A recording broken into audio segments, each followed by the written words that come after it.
और चलिए बड़ी खबर के साथ शुरुआत। यूपी के संभल पहुंचा है सपा का प्रतिनिधिमंडल। हिंसा प्रभावित परिवारों से उन्होंने मुलाकात की है। इसके अलावा समाजवादी पार्टी 5-5 लाख रुपए की आर्थिक सहायता भी देगी जो हिंसा प्रभावित परिवार हैं उन्हें। तो संभल पहुंच चुका है सपा का डेलीगेशन, 5 सदस्यीय डेलीगेशन है। और आप देख सकते हैं इस बीच जो हिंसा प्रभावित परिवार है उनसे मुलाकात करते हुए सपा का ये डेलीगेशन।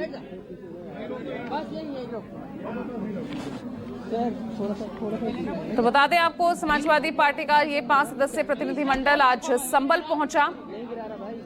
लाल बिहारी यादव के नेतृत्व में ये डेलीगेशन आज संभल पहुंचा है, जहां पर संभल हिंसा के जो प्रभावित परिवार हैं उनसे मुलाकात की।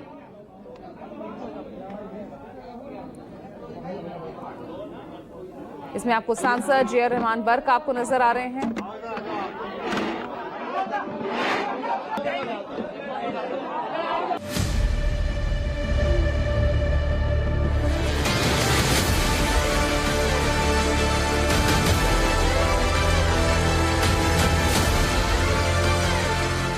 ये वही जगह है जहां से खुदाई शुरू हुई थी। अभी भी खुदाई का काम लगातार चल रहा है। इसका दूसरा हिस्सा ये सामने वाला जो घर है उसके पास नजर आ रहा है।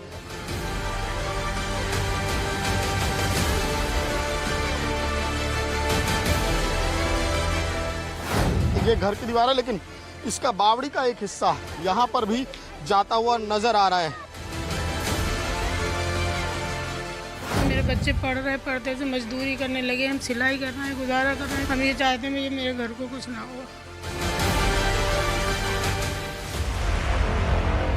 सियासत के केंद्र में संभल है और संभल में मंदिर मस्जिद विवाद चल रहा था, लेकिन अब बावड़ी पर जोर है, खुदाई पर खुदाई चल रही है।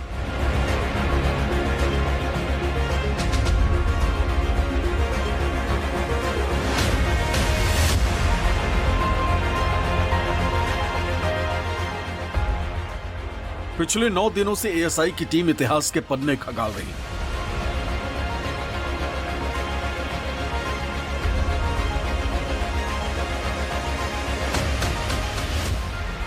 संभल में पहले 2 पुराने मंदिर मिले, तब संभल में चंदौसी में 300 साल पुरानी रानी की बावड़ी मिली। पृथ्वीराज चौहान के जमाने की बावड़ी में पिछले 9 दिनों से लगातार खुदाई हो रही है। जैसे जैसे खुदाई आगे बढ़ रही है, एक एक कर इतिहास के धरोहर का हिस्सा सामने आने लगा। न्यूज़ 24 की टीम लगातार ग्राउंड जीरो पर मौजूद है और अपने कैमरे में हर तस्वीर को कैद कर रही है। इतिहास के साक्ष्य को सामने आते दिख रही है। संभल और उसके आसपास के इलाकों में कई ऐसी ऐतिहासिक विरासतें हैं जो इतिहास के पन्नों में कहीं दफन हो गई। और 24 नवंबर के बाद जिस तरीके से हालात बदले, तस्वीर बदली, तो अब इतिहास को खोजा जाने लगा, खोदा जाने लगा।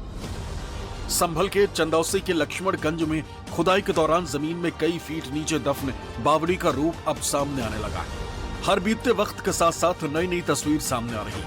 दावा किया जा रहा है कि ये बावड़ी करीब 300 साल पुरानी और इसका निर्माण राजा कृष्ण कुमार ने कराया था। जांच में बेलारी राज के विरासत का हिस्सा निकलकर सामने आ रहा है। बताया जा रहा है कि इस बावड़ी का निर्माण बेलारी के राजा ने सैनिकों के जंग से लौटने के वक्त आराम करने के लिए बनवाया था। इस वक्त मैं चंदौसी के लक्ष्मणगंज में मौजूद हूं, जहां पर ये बावड़ी मिली है जो एक कुएं की खुदाई शुरू हुई थी। दरअसल जो तीर्थ नगरी जो संभल है वहां पर 68 तीर्थ और 19 कूप थे और उन्हीं की सभी के पुनरुद्धार के लिए जो है वो एक मुहिम चलाई जा रही थी। 9 दिन पहले जब यहाँ पर एक जो कुआं था उसकी खुदाई जेसीबी मशीन से शुरू की गई, तो उसके बाद नीचे पता चला कि नीचे तो कहानी कुछ और ही है। नीचे जो है वो तस्वीर इस तरह की नजर आई। एक पूरा का पूरा जो है खंडरनुमा जो है ढांचा नजर आया, जिसमें जगह जगह झरोके थे, जगह जगह जो है वो दरवाजे थे। और ये जो पूरी इमारत कहें या फिर ये इसे बावड़ी कहा जा रहा है। और दरअसल इस बावड़ी का निर्माण आज से करीब 300 साल पहले जो राजा कृष्ण कुमार जो है उनके द्वारा करवाया गया था। और जो जांच में चीजें सामने आई कि इस बावड़ी का निर्माण केवल इसलिए किया गया था क्योंकि जो सहसपुर बेलारी जो जगह है उसकी जो राज घराना है, उसकी जो राज विरासत है, उसी का इलाका है। और वहाँ से ये जब बड़ी सेना वहाँ से आती थी तो रास्ते भर में जब वो चलते हुए थक जाते थे तो इन जगहों पर वो विश्राम गृह के तौर पर इस जगह का इस्तेमाल करते थे। तस्वीरों में साफ देखा जा सकता है कि ये किसी भूल भुलैया से कम नहीं। हमारी टीम उस हिस्से में पहुंची जहां से इसकी खुदाई शुरू हुई। जानकारी मिल रही है कि ये जो पूरी बावड़ी है, देखिए मैं इसके अलग अलग जो है वो हिस्से दिखा रहा हूँ, अलग अलग दरवाजे दिखा रहा हूँ कि किस तरीके से ये एक भूल भुलैया की तरह है। एक रास्ता कहीं घुसता है और दूसरी तरफ से निकलता है। तो ये जो आप दूसरा इलाका देख रहे हैं, जो दूसरी साइड देख रहे हैं, यहीं पर उस कुएं की खुदाई शुरू की गई थी। इसी जगह पर कुएं की खुदाई शुरू की गई थी, जिसमें जब ये तस्वीर नजर आई, ये जो इमारत है इसका हिस्सा नजर आना शुरू हुआ। और देखिए किस तरीके से ये सकरा रास्ता है। हालांकि ये ऐसी जो इमारत है वो है नहीं, क्योंकि ये बताया जा रहा है कि 3 मंजिला इमारत है, लेकिन इसको पूरी तरीके से कवर कर दिया गया, मिट्टी से भर दिया गया। और अब लगातार 9वें दिन से इसकी खुदाई की जो प्रक्रिया है वो लगातार की जा रही है। और एएसआई इसका 2 बार सर्वेक्षण कर चुका है, सर्वे कर चुका है। और अब इसकी कार्बन डेटिंग की जो प्रक्रिया है वो भी की जा रही है। दरअसल संभल में 46 साल पुराने मंदिर मिलने के बाद डीएम को हिंदूवादी नेता कौशल किशोर की तरफ से एक शिकायती पत्र दिया गया था, जिसमें कहा गया था कि लक्ष्मणगंज में पहले बिलारी की रानी की बावड़ी थी, जिसके बाद डीएम के आदेश पर खुदाई की गई। यहाँ पे अन्नकूट खाने आते थे जब पिताजी के संग, हमारी उम्र होगी 5 वर्ष 6 वर्ष, तो उसके बाद हम यहाँ बावड़ी पे आते थे, बावड़ी देखते थे। तो हम यहाँ उस समय घूमने आए थे अभी फिलहाल में ही, तो हमें बावड़ी नजर नहीं आई कि कहाँ है। तो हमने सनातन सेवक संघ से माध्यम से श्रीमान जिलाधिकारी महोदय जी को एक शिकायत पत्र दिया था। तो श्रीमान जिलाधिकारी जी ने इस विषय को गंभीरता से लेते हुए तुरंत हमारे संग राजस्व टीम भेजी थी। बोले आप देखिएगा कहाँ है। तो वो बावड़ी यहाँ पर दिखी थी, जो बिल्कुल उस समय जमी दोष थी, मिट्टी पड़ी हुई थी। उसके ऊपर 2-4 चौपहिया वाहन जो खड़े थे, चौपहिया वाहन हटवा के जेसीबी मंगवा कर जब इसकी खुदाई करवाई तो 4-5 फीट के लगभग खुदाई करवाई होगी। तो बावड़ी का थोड़ा थोड़ा आग सहने लगा। बताया जा रहा है कि बावड़ी 400 वर्ग मीटर में फैली हुई है, जिसका कुछ हिस्सा दूसरे घरों तक जाता है।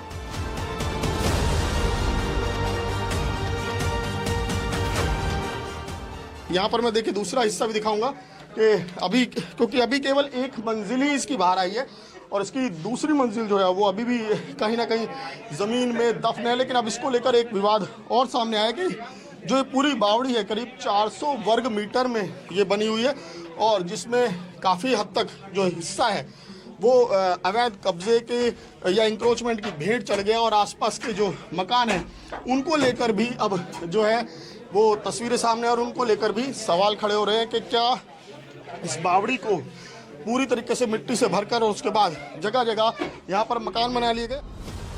बावड़ी की खुदाई जोर शोर से चल रही है।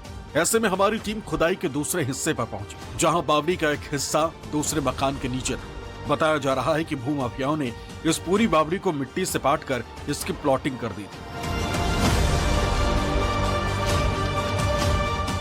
ये रही तस्वीर सामने, ये घर दिख रहा होगा आपको, ये घर की दीवार है, लेकिन इसका बावड़ी का एक हिस्सा यहाँ पर भी जाता हुआ नजर आ रहा है।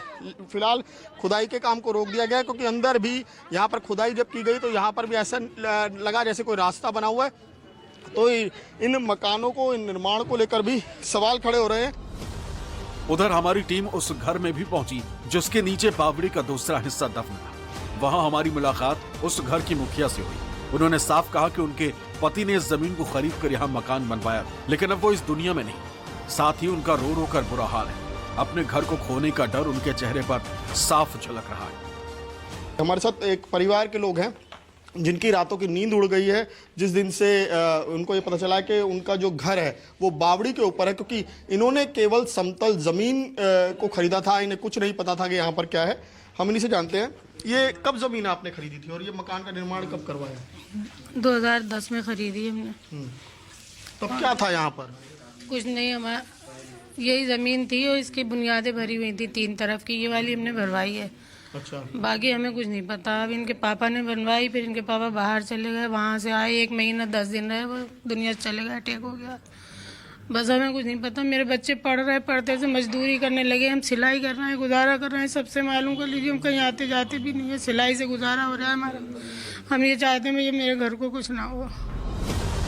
महिला का साफ कहना है कि जब उन्होंने जमीन खरीदी तो ये समतल थी, यहाँ कोई बावड़ी नहीं थी। उन्होंने घर के कागजात भी दिखाए, साथ ही ये भी बताया कि घर का नक्शा पास था और उन्हें किसी ने नहीं बताया कि इस घर के नीचे बावड़ी।